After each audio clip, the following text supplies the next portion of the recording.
Professor Green, maternal health services in Ireland are amongst the best in the world. If a woman has a substantial risk of dying in the immediate hours or days, there's no legal difficulty. We press on and offer treatment. Do I know of any woman that died because of the lack of the legal vacuum? No, I'm not aware of any case. As I've said already, if a woman is imminently in danger, we press on and treat her. Do we know of a case of maternal death because obstetricians were reluctant to act? We're not aware of such a case.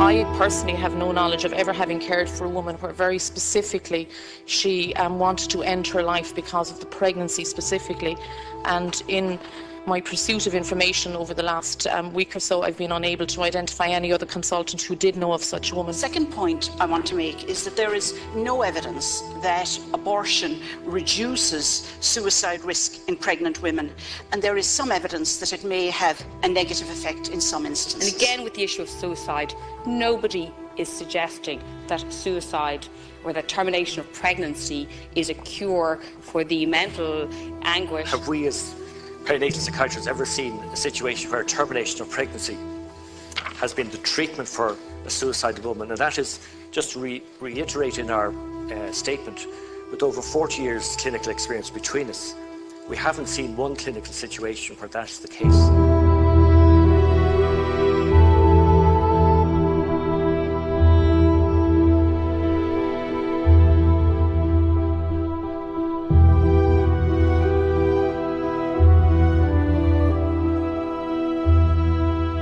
Now, there's something very strange in the report, and that is a statement at the beginning of the report that the only brief which the Minister, that's to say the Minister for Health, Mr. Riley, gave the expert group was to bring in options consistent with the existing constitutional framework. That is to say, the constitutional framework as interpreted by the Supreme Court decision.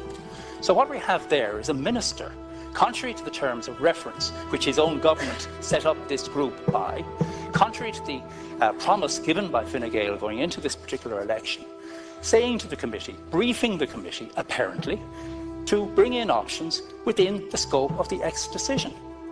The government then get the expert group, which has found that its terms have been narrowed by the Minister, and they say we must act in the expert group, and here we are talking about legislation. In essence, X-case legislation would expect doctors to recommend an intervention, i.e. abortion, that has not been shown to be of benefit to mental health, to prevent a rare outcome, i.e. suicide, that cannot be predicted.